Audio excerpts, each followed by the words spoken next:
Hai semua, pemerintah Indonesia di bawah Presiden Prabowo Subianto akhirnya mengambil keputusan besar, yaitu menghentikan ekspor gas ke Singapura, Malaysia, dan Timor Leste. Keputusan ini diambil bukan tanpa alasan. Selama bertahun-tahun, Indonesia harus terus memasok gas ke negara-negara tetangga, sementara industri dalam negeri dan masyarakat justru harus menghadapi harga energi yang semakin mahal. Logikanya, bagaimana mungkin negara yang kaya akan sumber daya justru mengalami kelangkaan dan harus membayar mahal untuk energi sendiri? Prabowo tidak ingin Indonesia terus menjadi stasiun pengisian bahan bakar bagi negara lain, sementara rakyatnya sendiri kesulitan. Kini, Indonesia menetapkan prioritas sumber daya kita untuk kebutuhan kita terlebih dahulu.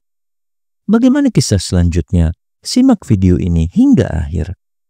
Namun sebelum melanjutkan, jangan lupa untuk subscribe terlebih dahulu channel ini agar tak ketinggalan info menarik lainnya.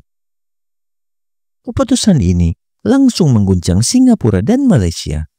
Selama ini, kedua negara tersebut sangat bergantung pada pasokan gas dari Indonesia untuk sektor industrinya.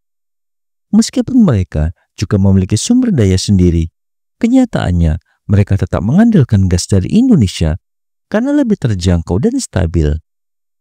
Dengan kebijakan baru ini, mereka harus mencari alternatif lain yang tentu tidak mudah. Mengimpor dari Australia lebih mahal, membangun infrastruktur energi baru membutuhkan waktu, dan menekan Indonesia agar mengubah kebijakan ini bukan lagi opsi yang bisa mereka andalkan. Bagi Indonesia, ini bukan soal hubungan baik atau tidak, melainkan soal hak penuh untuk menentukan bagaimana sumber dayanya digunakan. Sudah terlalu lama Indonesia terlalu baik hati.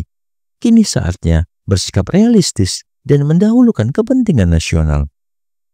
Tentu saja, ada suara-suara yang menyebut keputusan ini egois dan dapat merusak hubungan dengan negara tetangga. Namun, pertanyaannya, apakah negara lain juga memikirkan perasaan Indonesia ketika mereka membuat kebijakan yang merugikan kita? Ketika Uni Eropa membatasi ekspor minyak sawit Indonesia, apakah mereka peduli dengan dampaknya terhadap ekonomi kita? Ketika Amerika dan sekutunya mengatur harga nikel dan baja dunia untuk keuntungan mereka sendiri, apakah mereka mempertimbangkan kesejahteraan Indonesia?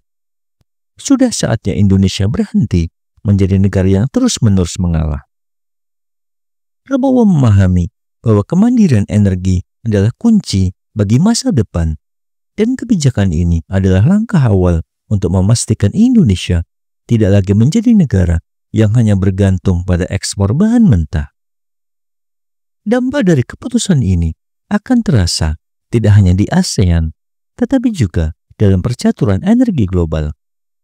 Singapura dan Malaysia kini harus menghitung ulang strategi mereka, sementara investor global mulai melihat Indonesia sebagai negara yang serius dalam mengelola sumber dayanya. Dengan berhentinya ekspor gas ini, Indonesia juga memperkuat posisinya sebagai negara yang lebih mandiri dalam bidang energi. Pemerintah sudah menyiapkan langkah-langkah besar untuk memastikan pasokan dalam negeri tetap stabil, termasuk investasi besar-besaran dalam eksplorasi gas di Papua, Sulawesi, dan daerah potensial lainnya, serta pembangunan infrastruktur gas yang lebih kuat. Dengan langkah ini, Indonesia tidak hanya memastikan kebutuhan energi nasional terpenuhi, tetapi juga mengamankan posisinya sebagai pemain utama dalam sektor energi. Keputusan ini bukan sekedar soal ekonomi, tetapi juga soal geopolitik. Negara yang menguasai sumber daya energi akan memiliki kendali besar dalam percaturan global.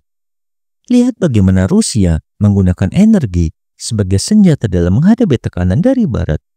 Eropa pun dibuat ketar-ketir ketika pasokan gas mereka diputus. Indonesia kini sedang menuju ke arah yang sama, menjadi negara yang berdaulat atas sumber dayanya sendiri dan tidak lagi bisa ditekan oleh negara lain. Dunia harus mulai terbiasa dengan Indonesia yang lebih percaya diri, lebih kuat, dan lebih berani. Bagaimana menurut pendapat Anda? Silahkan tuliskan di kolom komentar dan jangan lupa untuk like dan share video ini jika bermanfaat. Sampai jumpa di video menarik selanjutnya.